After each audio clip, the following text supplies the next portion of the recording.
Good morning, everyone. Welcome to our first November Saturday morning Zoom. I'm sorry about the glare over here. I'm going to see if I can, there we go, make it work for us. Today we are going to play with some inks and do a technique that's called ink kissing.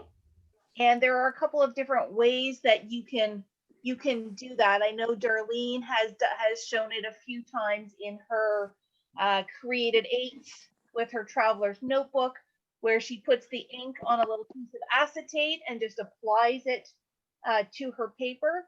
We're actually going to do it the opposite way today because I want to play with some plastic. Now, I think I told you, or I asked you guys to have some saran wrap. Of course, I then promptly left mine at home. So I've just got a plastic bag here, a piece of plastic packaging, and I'm going to cut a piece of that up and it'll work the same way. As long as it's pretty flexible, I think we'll have some fun with that. So I'm just going to cut my little bag apart here so I can have a few separate pieces. And then once we create some backgrounds or some, I don't even know if backgrounds is the right word, but we're going to create some pieces of art, and then we're going to use them. I'm going to show you a unique way to use them on a card. So there, I've got my piece of plastic now.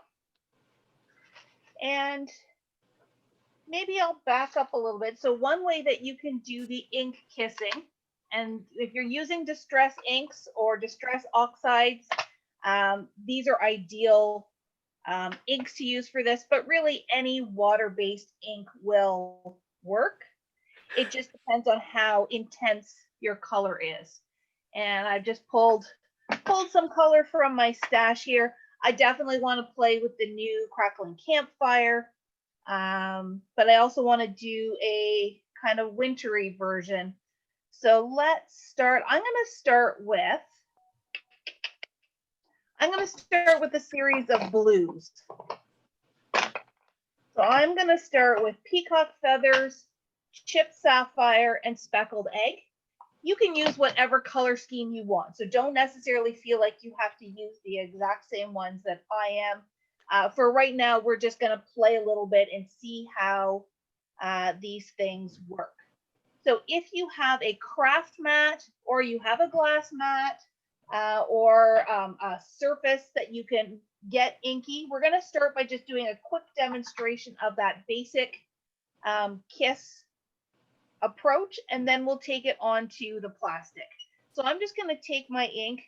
I'm going to slide this over a little bit because I'm going to do it over here on my white area so you can see it a little bit better. Again, trying to block the glare of my lights here. So I'm just going to take my inks and I'm just going to do a little smoosh onto my surface. That's one. I'm going to do another smoosh over here in the other color. And then I'm going to do a smoosh with my third color. Just get some ink on the surface. And then I'm going to take my spray bottle and just make sure I have it unlocked. Yep, it's unlocked. That's good. I'm just going to spray until you start seeing, if you can see the ink is starting to bead a little bit. You don't want it too runny because you still want to grab the color. But then I'm going to take my piece of paper. I'm using watercolor paper. You do want something with a little bit more weight so that it'll take the water a little bit better. If you have mixed media paper, that'll work as well. And so the kiss principle is we're just going to kiss the paper to the ink. And if you have seen Darlene, she kind of does it the opposite way where she puts it on an acetate and then applies the acetate to the paper. We're going to do it the other way. So I'm just going to go like this and smoosh it into my ink. And look at how pretty those colors start to come together. And I can come back in here. I want some more light color. That peacock feather sure is vibrant. So let's see if we can mix it up over here. And that's how simple and easy it is to create a background with inks. Now, I didn't use a ton of water, so it should dry pretty quickly, but I am just going to leave it off to the side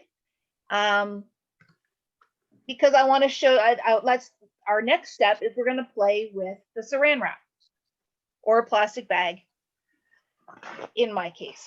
So I'm going to just wipe up and clean up my surface. When you're playing with water, your paper towel is a very, very good friend. My apologies if I'm creating earthquakes here on the table. And as always, ladies, if you have questions at all, please don't hesitate to holler at me. I'm just kind of playing and I tend to get lost in it a little bit. So if I'm not being clear, please just say so. All right, so now I'm going to take my piece of plastic wrap and I'm going to do the exact same thing as I did on the surface. What I do want it to be a little bit crinkly. And you want to do that before you put the ink on, because otherwise you'll get it all over your hands.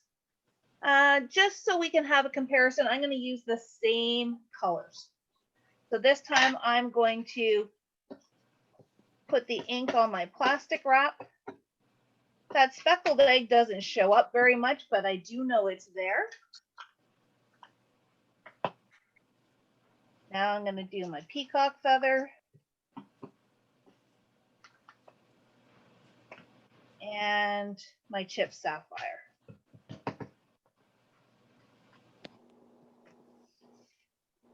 And just being careful, I do want to, I want to try and keep those scrunchy bits.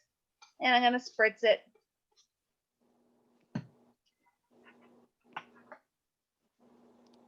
And I'm going to take my cardstock and just put it kind of face down in that plastic wrap.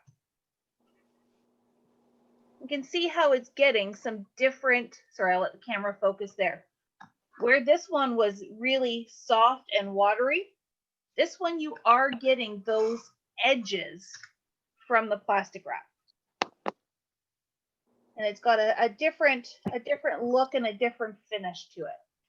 Now, what happens if I do this?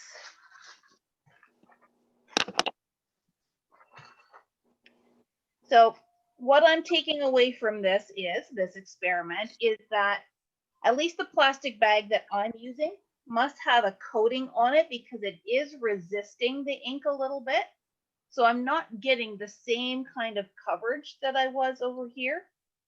But it's also possible that I didn't use the same amount of water. So I'm going to do this to see if we can get those colors to run just a little bit. There we go.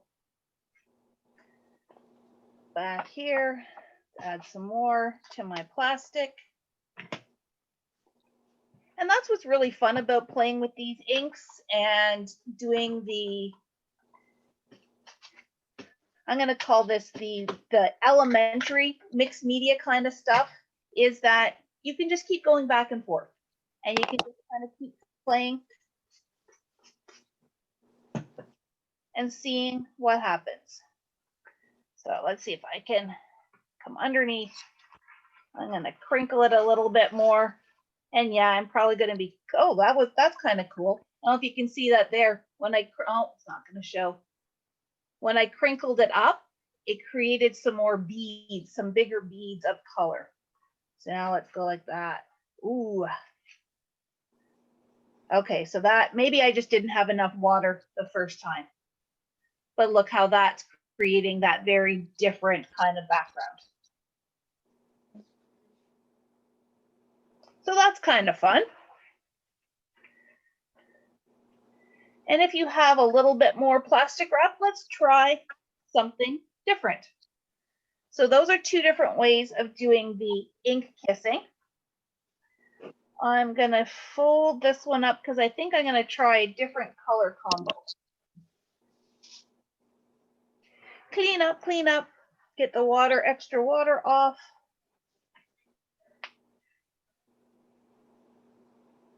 Okay, so this is me now just playing. So bear with me a little bit. I am going to take my paper over here. I'm going to put my ink over here. So I want to change it up. I'm going to do candied apple, carved pumpkin, and that new crackling campfire. So this has a very fall looking combination to it. I'm going to smoosh it out like I did the first time.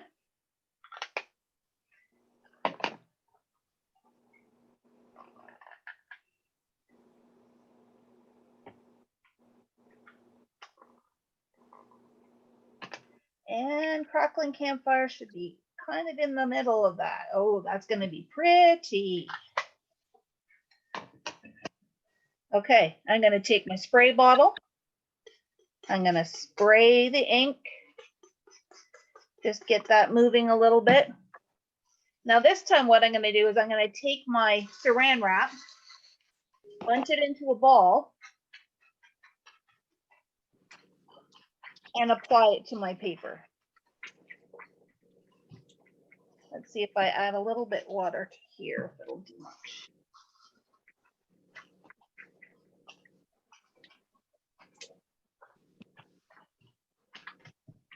So there.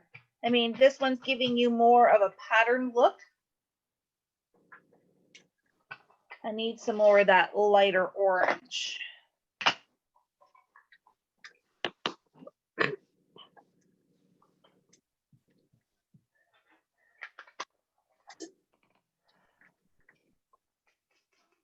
Because those darker colors are taking over a little bit.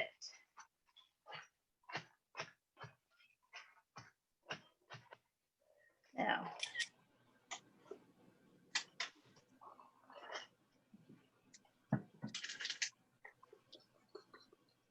just adding a little bit of water here.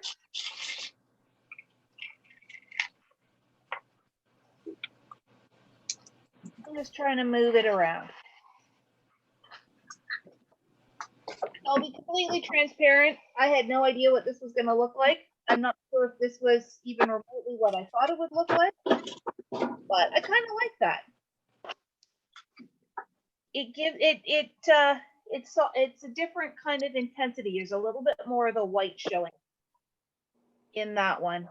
But again, like anything with all, the more play with it, the different colors you get. All right, I'm going to try one more thing. Bear with me a second.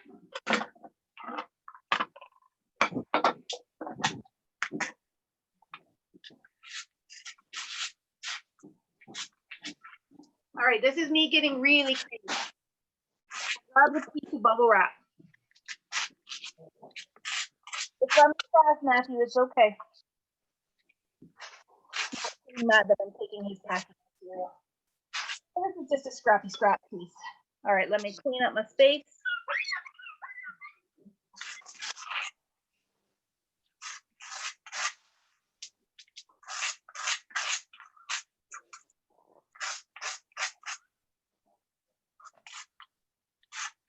All right. I've got one more piece of paper. I'm going to let's keep playing with this orange because this is fun. So you know what? I think I'm going to bring in some blue this time.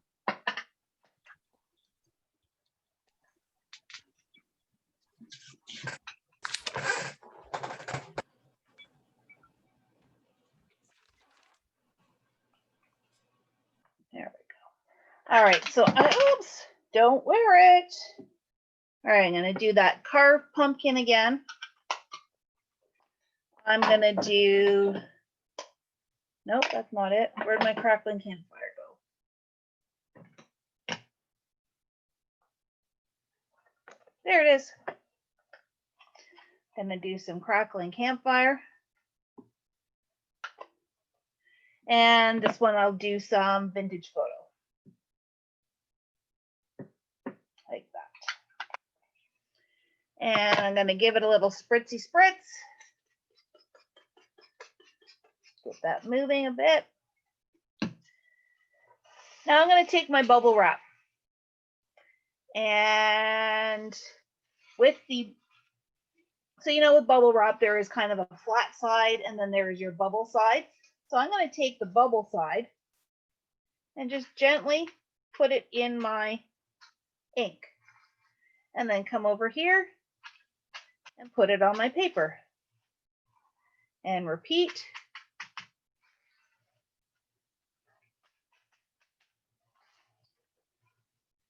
And repeat until you get it the way you like it. Wow, this is cool.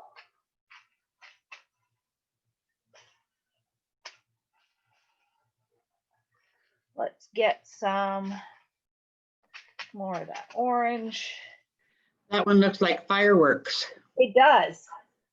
It does. Or if you built up enough layers to it, it would look like fallen leaves. Obviously, depending on what color combinations you're doing, it would look to me like, you know, a big pile of leaves.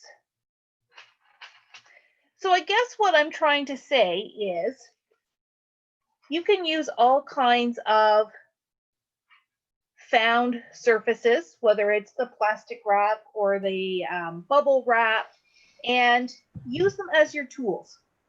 And they create different looks, and it's all part of experimenting. And all you're literally doing from this KISS perspective is just gently touching the surface with your colors. I'm going to put this somewhere safe so I don't put my elbow in it.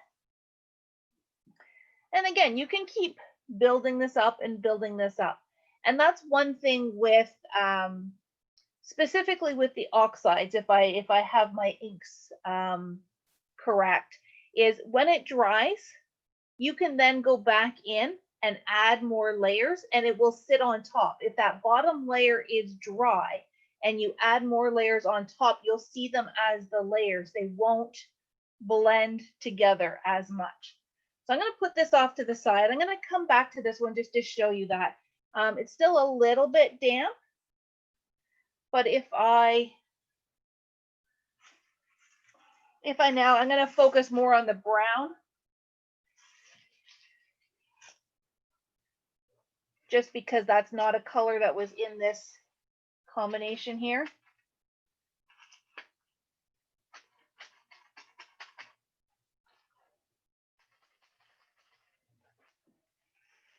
You can see how it is, Ken, if I lift it up, some of that brown, it's sitting more on top now. It's not blending with the colors underneath. So this can be a whole process of adding colors, adding layers. Again, where, you know, in this one, in the original one, where I found that those reds and oranges were kind of blending together, what I could do next time if I wanted to do something different is do the oranges first, let it dry, or you can dry it with your heat gun if you wish, and then go back in and add more of the red, add more of the brown, and doing, you know, keep doing that back and forth layering technique. So there you go. From a technique standpoint with the oxide inks, you don't just have to use them for blending. This technique is really forgiving in terms of anything goes. Like, you know, I think it was Liz that said that this looked like fireworks to her. To me, it looks like leaves. But depending on your color combinations, you could make it look like a field of flowers. And just, you know, more of that, I don't know if watercolor is the right word, but just kind of that soft impressionist kind of look where it's just, you know, modeled colors. And then you can come back in and add your detail with a stamped image or something else. And it makes you look really artsy and makes it look really fun. But if you don't want to go that far, I'm going to show you what you can now do with these to make a really cool card. So let me just, I'm going to let that finish drying a little bit. I'm going to wipe up my surface here. Put that one up there. All right, let's do a little.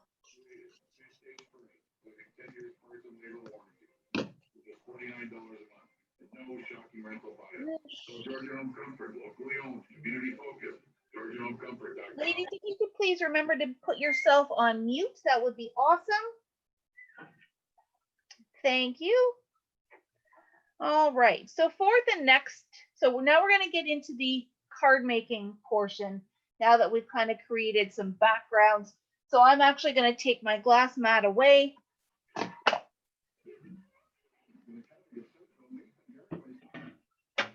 I've lost two of the little feet on my glass mat, so I just keep foam underneath it so it doesn't rock on me. All right, so one thing you can do with these backgrounds is now create a mosaic look for your card.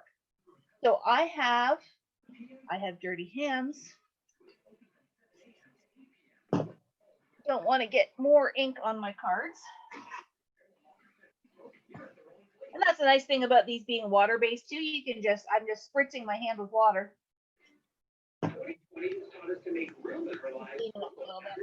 All right. We're making more room for people. Less room for jokes. We're really doing that. How so? When I watched our truck. All right, so I am going to take a card base. And I want to cut a dark piece of cardstock to go behind it because we're then going to do something fun with this. So because of the colors I chose here, I'm actually going to use navy. I think I asked you ladies to have black, but really any color goes. I'm going to trim it down to my card base size. So I'm going to trim it down to 4 1/4 by 5 1/2.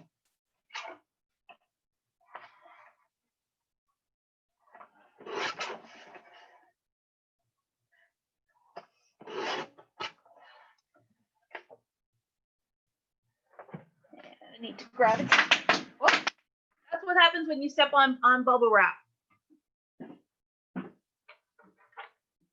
Sorry if that gave anyone a heart attack.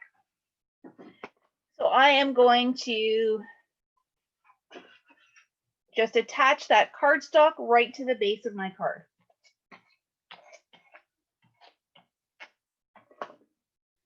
And I might still have a little bit of water playing around here.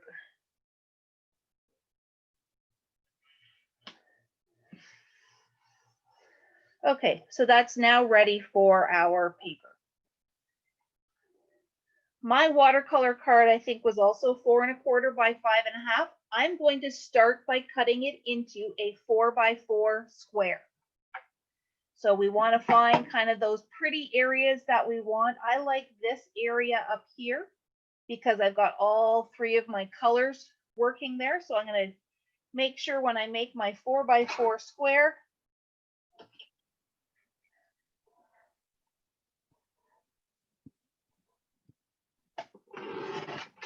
that I keep all of those colors. So let's trim it back this way.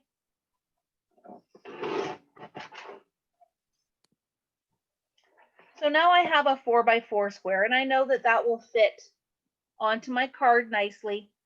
You know what? In hindsight, and I apologize, let's trim it, let's take it a little bit smaller. Let's take it down to 3.5 by 3.5. And you'll see why in a second. So 3.5 and 3.5.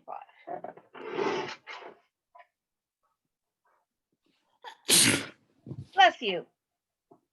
Excuse me. So the next thing we're going to do is we are going to cut these into 4 pieces. So 3 1/2 divided by 2 is 1 3/4. Yep, I'm making you do math this early in the morning. So I'm going to trim this at 1 3/4.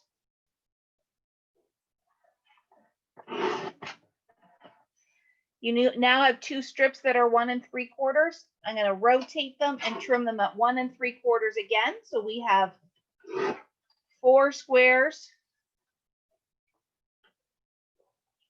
that are 1 3/4 by 1 3/4. Try to remember what order they were in.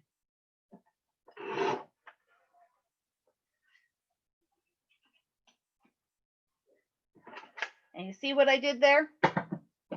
So I've just taken this square that was all together and might be a little bit overwhelming, or maybe there's some parts to it that you're not in love with. And you know what, you could just do that and put a sentiment on. That's one way. But then by cutting it into squares, we can break it up and create that mosaic look to it. And so it almost looks like a window. It looks like it's giving, it breaks it up for the eye a little bit. But if there were pieces that come together, like if I had these pieces mixed up, which is also an option depending on the look you want, it just changes it up a little bit. But your eye does tend to connect things. So having these two pieces that should have been together, even if we split it apart, your eye will bring it back together as well. So very simply, I'm going to, actually, let me start in the top corner.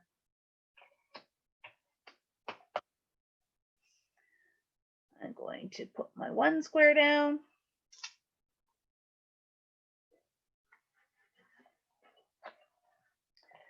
Put my second square down.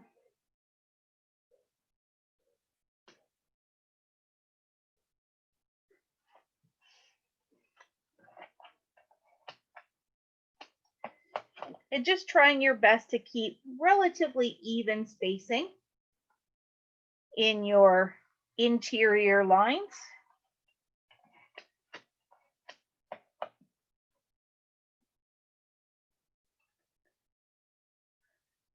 Like so. And then you could die cut a nice big snowflake to put on there. You could put your sentiment down here at the bottom. My original thought was that I was going to, we have some new embossing powder, and I can't remember now where I've got it, but it's got sparkle in it. Whereas one's called Sparkling Snow. The other one I think is called White Twinkle, that I was going to emboss my sentiment down there. You could also take a stencil. So I've got this snowflake stencil here. I've got my sparkle luster polish. This one's Snow and Ice.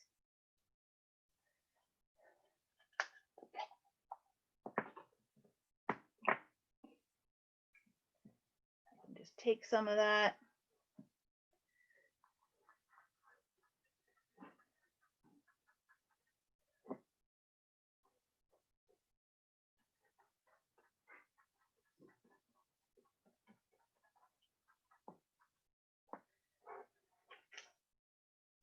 I don't know. I maybe didn't do it thick enough, but you can sort of see it on there. Just add some real sparkle to it and just keep playing with it. Let's do another one just because we have these backgrounds created. And let's see what it looks like if we cut our squares even smaller.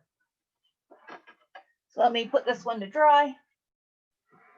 I'm going to grab, you know, I'm going to grab this one this time. I will start with a card base, and I'm going to use brown to go with my brown.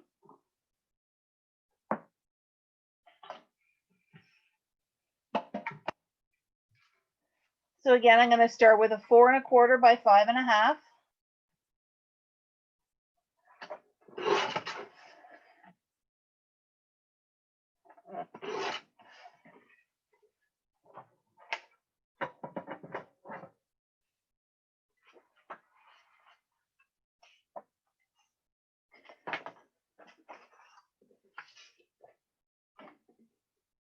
Okay.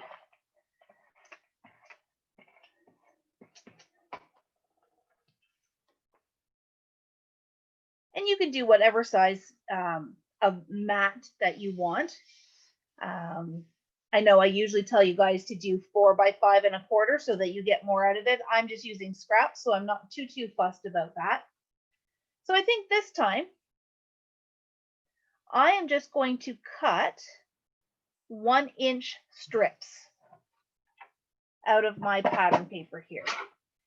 The key again is trying to remember to keep it in order.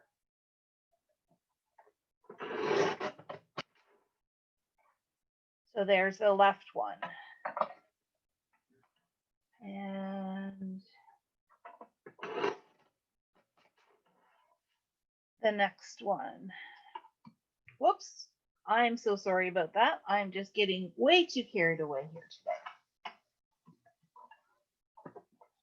Okay, so I think I'm just going to do 3 strips.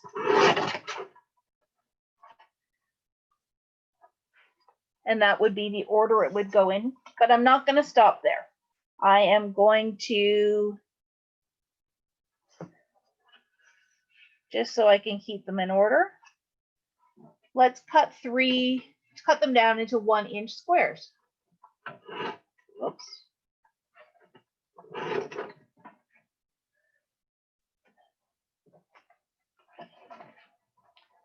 So this is where it gets a little bit meticulous, that you just need to be careful and do one at a time.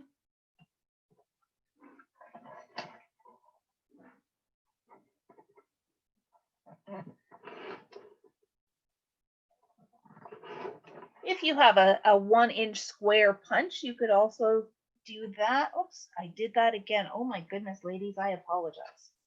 Let's do one more.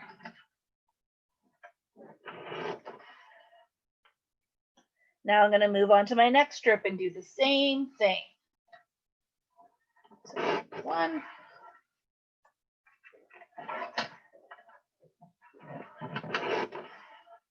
One.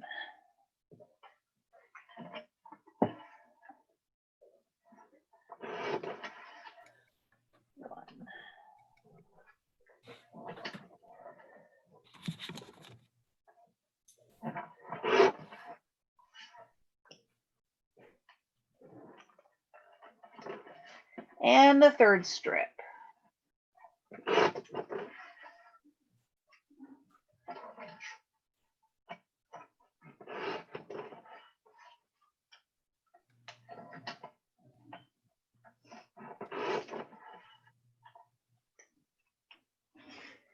One more.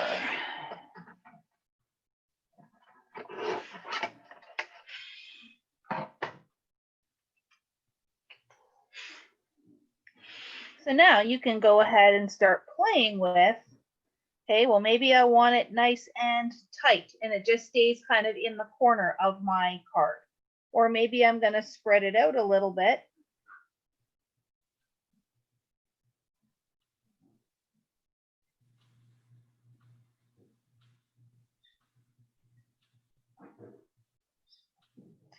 And do something like that. So it just gives whole new life to what you do with your creations. And you know what? You could absolutely do the same thing with pattern paper. So maybe you don't have inks that you want to do backgrounds, or you want it to be a little bit faster, a little bit less cleanup. You could do this same mosaic technique with pattern paper and create your own little background like that. So there you have it, ladies. That is our ink, kiss, and mosaic card class for this first Saturday in November. If anyone has any questions, I'd be happy to answer them. I'm going to end the recording and we can say our goodbyes. If I can find